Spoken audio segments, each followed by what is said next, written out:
Assalamualaikum warahmatullahi wabarakatuh. Bertemu kembali dengan Pak Heran di mata pelajaran Akidah Akhlak kelas 8 semester 1.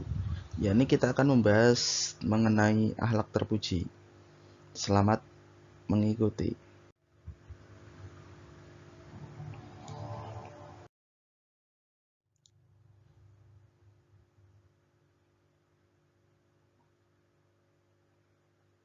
Pada kesempatan kali ini kita akan membahas tentang akhlak terpuji dan juga jenis-jenisnya. Selamat mengikuti.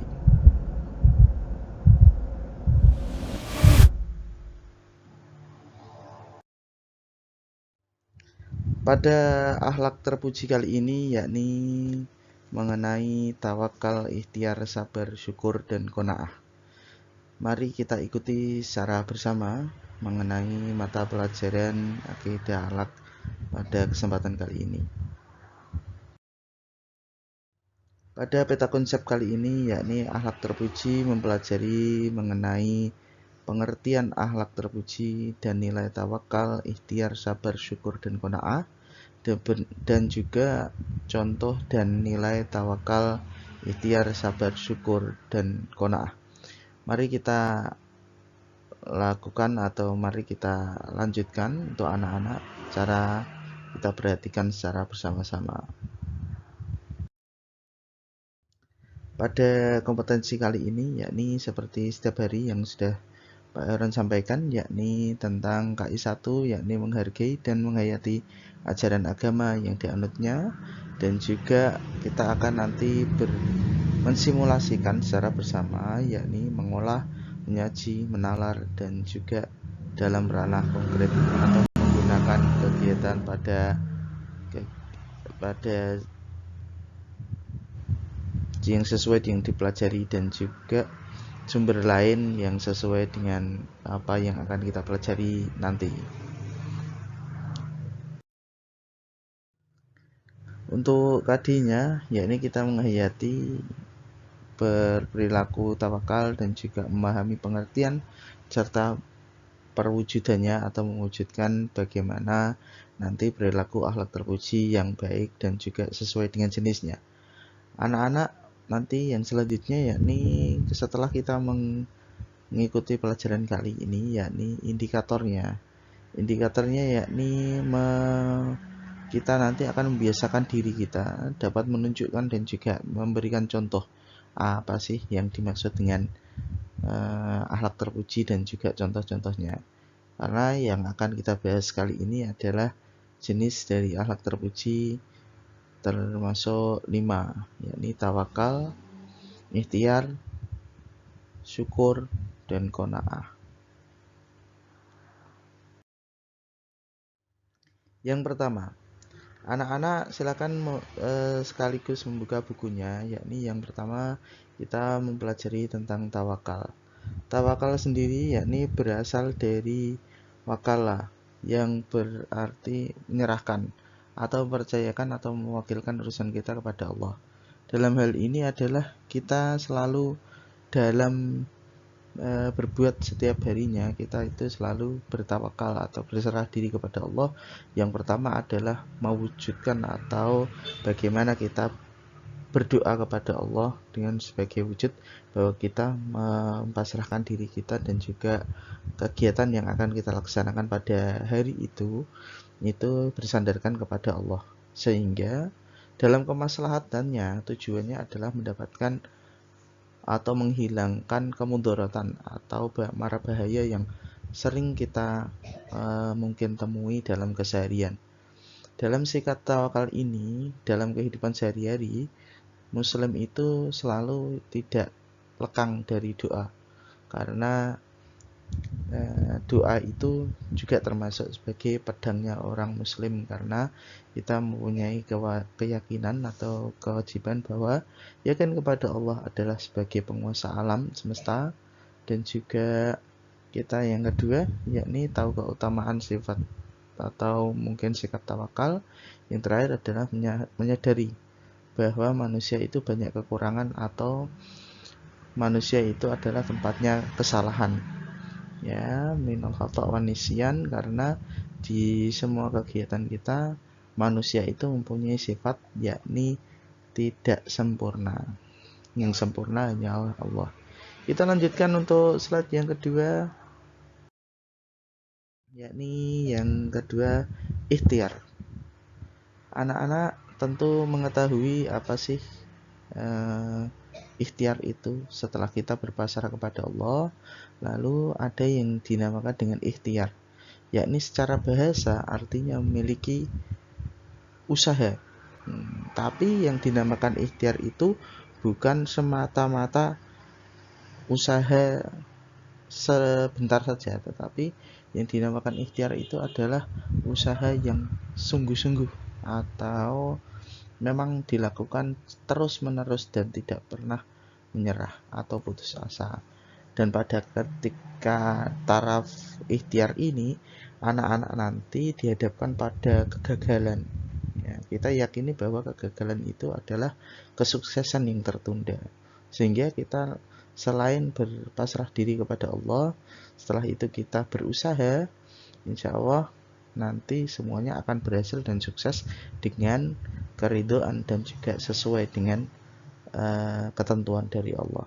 Contohnya adalah ikhtiar yang sungguh-sungguh adalah ketika orang tua kita atau bapak kita, ayah kita bekerja dengan sungguh-sungguh untuk menafkahi keluarga, untuk sekolah anaknya, untuk keluarga, kebutuhan sehari-hari, dan lain-lain.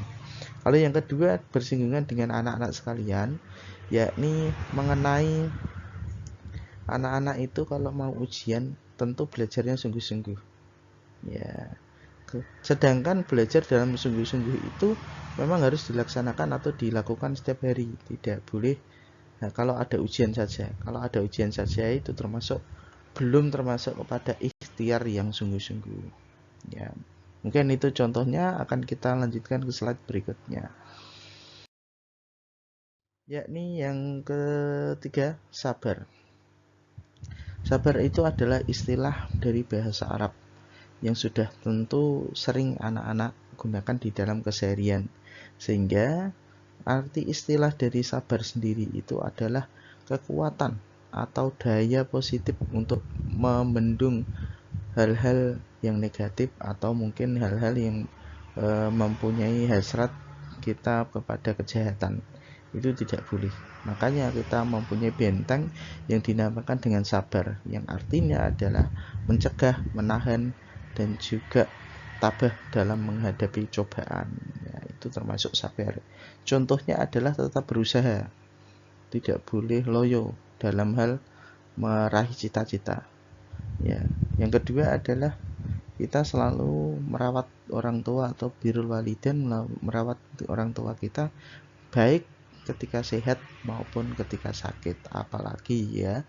Jadi semuanya harus ikhlas, dilandasi dengan ikhlas dan sabar. Selanjutnya anak-anak, untuk yang kedua yakni syukur. Dalam syukur ini Pak Heran akan membacakan firman Allah dalam Al-Quran. Bismillahirrahmanirrahim. Wa idh ta'adzana rabbukum la in syakartum la azidannakum wa la in kafartum inna adzabi lasyadid. Artinya, dan ingatlah ketika Tuhanmu memaklumkan, sesungguhnya jika kamu bersyukur, niscaya aku akan menambah nikmat kepadamu. Tetapi kamu mengingkari atau tidak bersyukur atas nikmat yang Allah berikan, maka azablah yang akan kamu terima, atau mungkin azab dari Allah yang sangat berat untuk orang-orang yang mengingkari rasa syukur kepada Allah. Sedangkan syukur itu dapat dilaksanakan dengan 3 bagian. Yang paling lemah itu adalah kita ketika habis makan, habis minum, habis menerima nikmat, kita semuanya harus mau tidur juga ya, mau tidur, bangun tidur itu juga kita harus bersyukur. Karena apa? Karena sudah diberi nikmat dan i'anah dari Allah, bahwa kita semuanya itu mendapatkan nikmat dari Allah setiap hari bahkan setiap menit, setiap detiknya. Karena anak-anak tentu sadar maupun tidak, semuanya kita bernafas. Dan bernafas di dunia itu gratis. Tetapi ada enggak yang bernafas itu membayar banyak sekali. Ya, kemarin ketika ada wabah pandemik itu juga oksigen itu sangat mahal. Contohnya seperti itu. Jadi anak-anak harus bersyukur dan juga mengucapkan alhamdulillah wa syukrulillah ala ni'matin. Nah, jadi semuanya minimal adalah bil lisan. Syukur bil lisan dengan menyebutkan alhamdulillah wa syukrulillah. Kalau yang kedua adalah bersyukur dengan hati, yakni setelah kita mengucapkan alhamdulillah wa syukrulillah, di hati kita bertambah keimanan, bertambah rasa syukur kita, bertambah ibadah kita, bertambah rasa bagaimana kita beriman dan mentauhidkan Allah dengan selalu mengucapkan la ilaha illallah. Dan yang terakhir adalah bersyukur dengan badan. Ya, setelah kita mengucapkan, hati kita meyakini, lalu kita lanjutkan ke badan kita, yakni dengan bersyukur kita bersedekah, kita membagi kebahagiaan pada teman-teman. Jadi kalau ada kebahagiaan itu boleh di-share, tetapi penderitaan itu wajibnya adalah disimpan untuk diri kita sendiri, ya. Jadi berilah berita baik kepada teman-teman kamu dan jangan kamu memberi beban pikiran kepada teman-teman atau orang sekitar. Jadi untuk anak-anak memang diharapkan dalam dalil di atas itu, yakni anak-anak dianjurkan untuk bersyukur tiap hari, setiap saat, karena kita semuanya menyadari bahwa kita semuanya mempunyai atau mendapatkan nikmat dari Allah Subhanahu wa taala setiap hari. Kita lanjutkan. Yang terakhir yakni qanaah. Dalam qanaah ini adalah kita itu menerima keputusan Allah, takdir dari Allah dengan tidak mengeluh. Jadi anak-anak semuanya setelah kita bertakwa kepada Allah, terus kita laksanakan dengan berikhtiar, setelah itu kita jalani dengan sabar, setelah mendapatkan hasilnya kita bersyukur. Setelah bersyukur, kita harus menerima apapun yang ditakdirkan oleh Allah. Dalam hal ini adalah qanaah. Dalam qanaah ini, pada buku kamu bisa kamu baca. Ya, dengan sifat qanaah ini, jiwa kita setelah kita bertawakal kepada Allah, timbullah sifat-sifat positif, sifat-sifat berpikir yang peduli dengan teman-teman. Dan juga dapat diartikan juga qanaah itu adalah merasa cukup. Nah, bahasa Jawanya adalah nerimo, ya, atau hatinya selalu menerima dengan keadaan ataupun takdir dari Allah. Tentu fase ini tidak terlepas dari 4 sifat yang sudah Pak Khairan sebutkan tadi. Jadi jangan meloncat langsung ke qanaah, tetapi yang pertama dulu kita tawakal dulu. Setelah tawakal kita berikhtiar dulu. Setelah berikhtiar kita menjalaninya dengan sabar. Setelah sabar, terus kita mendapatkan hasil, namanya syukur dengan mengucapkan alhamdulillah. Setelah itu kita menerima apa adanya, takdir dari Allah kita terima, dan juga kita tidak mengingkari hal itu, karena kita manusia ditakdirkan hanya untuk menyembah Allah. Dalam Quran surat Hud ayat 6, Bismillahirrahmanirrahim. Wa ma min dabbatin fil ardi illa 'ala Allahi rizquha wa ya'lamu mustaqarraha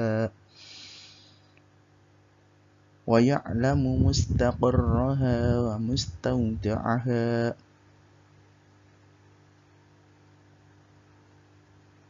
kullun fi kitabim mubin. Artinya, dan tidak satu makhluk pun bergerak di bumi ini kecuali ditanggung Allah, atau telah dijamin semuanya oleh Allah. Rizkinya, tempat tinggalnya, jodohnya, jatahnya, kekayaannya, dan juga nasibnya. Dan juga mengetahui tempat kediaman atau mungkin cara cara untuk mencari makannya, sehingga semuanya itu tertulis dalam Alkitab yang nyata di Lauhil Mahfuz.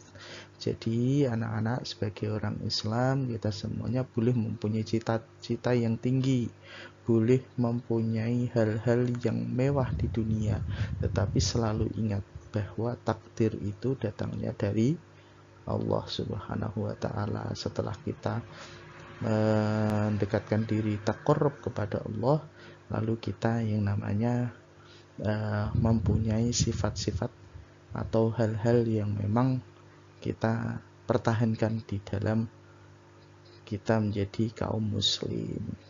Di antaranya beberapa contoh yang mencerminkan sifat qanaah atau menerima atau pasrah dengan keputusan Allah Subhanahu wa taala, yakni yang pertama, menerima ikhlas dengan rezeki yang dibagikan oleh Allah setiap harinya, tidak boleh mengeluh. Yang kedua, senantiasa berpikir positif ketika menerima ujian, cobaan, kegagalan, bahkan nikmat dari Allah itu sendiri.